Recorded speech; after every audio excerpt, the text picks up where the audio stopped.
আপনি যখন নতুন কোনো ফোন দোকান থেকে কিনে নিয়ে আসবেন, কিনে নিয়ে আসার পরেই কিন্তু গুগল প্লে স্টোরটা ওপেন করলে আপনার সামনে এইরকম একটা পপ আপ শো করবে। আর এই পপ আপটা ততক্ষণই শো করবে যতক্ষণ পর্যন্ত না আপনি একটি সচল জিমেইল অ্যাকাউন্ট এখানে অ্যাড করবেন। কারণ জিমেইল অ্যাকাউন্ট অ্যাড না করলে আপনি গুগল প্লে স্টোরটা কিন্তু ওপেন করতে পারবেন না, গুগল প্লে স্টোর দিয়ে কোনো অ্যাপস আপনি ইনস্টলও করতে পারবেন না। তো আমরা অনেকেই আছি যে মোবাইল ফোন কিনে নিয়ে আসার পর এখানে কিভাবে একটি জিমেইল অ্যাকাউন্ট অ্যাড করে গুগল প্লে স্টোরটা সচল করতে হয় জানি না। আর না জানার কারণেই বিভিন্ন সময় আমরা বিভিন্ন জনের কাছে গিয়ে ধর্ণা ধরি। তো আজকের পর থেকে আপনাকে আর কারো কাছে যেতে হবে না। আপনি যখন নতুন মোবাইল ফোন কিনে নিয়ে আসবেন নিজে নিজেই কিন্তু এই জিমেইল অ্যাকাউন্ট গুগল প্লে স্টোরে অ্যাড করতে পারবেন। আমার মোবাইল স্ক্রিনে লক্ষ্য করুন, আমি আপনাদেরকে দেখিয়ে দিচ্ছি। ভিডিওটা দেখে যদি আপনার ভালো লাগে তাহলে অবশ্যই সাথে থাকবেন। প্রথমে আপনার মোবাইলে থাকা গুগল প্লে স্টোরটা ওপেন করে নেবেন। প্লে স্টোর ওপেন করার পর এরকম শো হবে। এখান থেকে নিচে দেখুন লেখা আছে সাইন ইন। এই সাইন ইন লেখার উপর একটা ক্লিক করবেন। ক্লিক করার পর একটু সার্চ হবে। সার্চ হওয়ার পর এরকম শো হবে। এখানে আপনার মোবাইলের হোম স্ক্রিনের যে পাসওয়ার্ডটা সেট করবেন, এখানে একটা পাসওয়ার্ড দিয়ে দিবেন। তো আমি এখান থেকে ডবল টু পাসওয়ার্ড দিলাম, আপনারা আপনাদের মতো করে দিবেন। দেওয়ার পর নিচে দেখুন একটা অ্যারো চিহ্ন আছে, এখানে ক্লিক করবেন। যখন এখানে ক্লিক করবেন আপনার সামনে এরকম শো হবে। এখান থেকে স্কিপ করবেন। স্কিপ করার পর এরকম শো হবে। এখানে আপনাকে একটা জিমেইল অ্যাকাউন্ট দিতে হবে। তো দেখুন লেখা আছে কি ইমেইল অর ফোন নাম্বার। তো আপনারা করবেন কি এখানে একটা ইমেইল দিয়ে দিবেন। চাইলে কিন্তু নতুন করে জিমেইল অ্যাকাউন্ট এখান থেকে খুলতে পারবেন।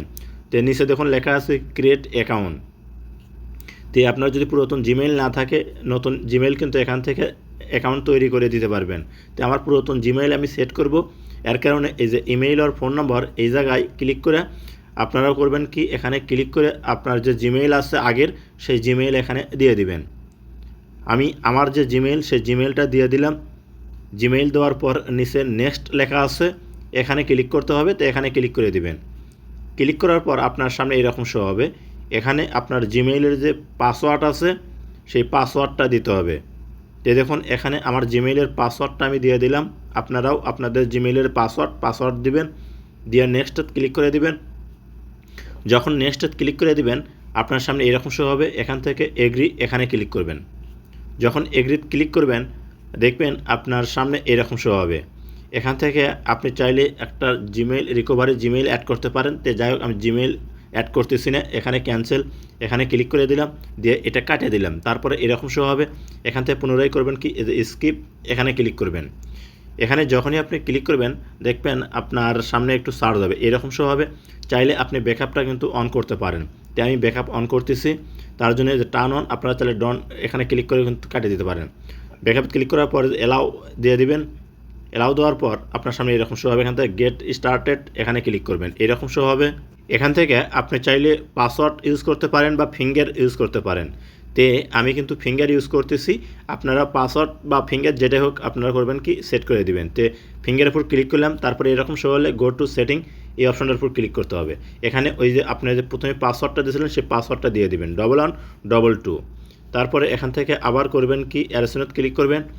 অ্যারোসনত ক্লিক করার পর এরকম শো হবে। এখান থেকে আপনি করবেন কি এই যে নিচে মোর অপশনে ক্লিক করবেন। আবার এরকম শো হবে। এখান থেকে পুনরায় মোর এখানে ক্লিক করে দিবেন। তারপরে আই এগ্রিত ক্লিক করবেন। আই এগ্রিত ক্লিক করার পর আপনার সামনে এরকম শো হবে। এখান থেকে আপনি করবেন কি নেক্সটে ক্লিক করে দিবেন। তারপরে এরকম শো হবে। এখানে আপনার ফিঙ্গার দিয়ে দিবেন। তো আপনি যে লকটাই দিবেন সেই লকটা করবেন কি এখানে আস্তে আস্তে তুলবেন এই ঘরটা পূরণ হওয়া পর্যন্ত। তো দেখুন যতক্ষণ পূরণ হবে ততক্ষণ আপনি দিতেই থাকবেন, তুলবেন, হাত স্পর্শ করবেন আবার তুলবেন। তো পূরণ হওয়ার পর নিচে দেখুন আপনার ফিনিশ লেখা আসবে, এই ফিনিশে ক্লিক করে দিবেন। যখন ফিনিশে ক্লিক করে দিবেন দেখবেন এরকম শো হবে। এখান থেকে কন্টিনিউ এই অপশনটার উপর ক্লিক করবেন। যখন কন্টিনিউ ক্লিক করবেন আবার আপনার সামনে ফিঙ্গার যাবে, ফিঙ্গার দিয়ে দিবেন। ফিঙ্গার দেওয়ার পর দেখেন আবার আপনার সামনে একটু এরকম শো হবে। এখান থেকে আপনি করবেন কি কন্টিনিউ ক্লিক করে দিবেন। যখন কন্টিনিউ ক্লিক করে দিবেন আপনার সামনে অ্যালাউস হবে। আপনি হুইল ইউজিং দ্য অ্যাপস এখানে ক্লিক করলেই আপনার কিন্তু গুগল প্লে স্টোরটা সচল হয়ে যাবে। এখান থেকে আপনি এই গুগল প্লে স্টোর দিয়ে আপনার অ্যাপস ইনস্টল করতে পারবেন, আপনার আপডেট দিতে পারবেন, A to Z কাজ কিন্তু করতে পারবেন। তো ভিডিওটা ভালো লাগলে অবশ্যই সাথে থাকবেন।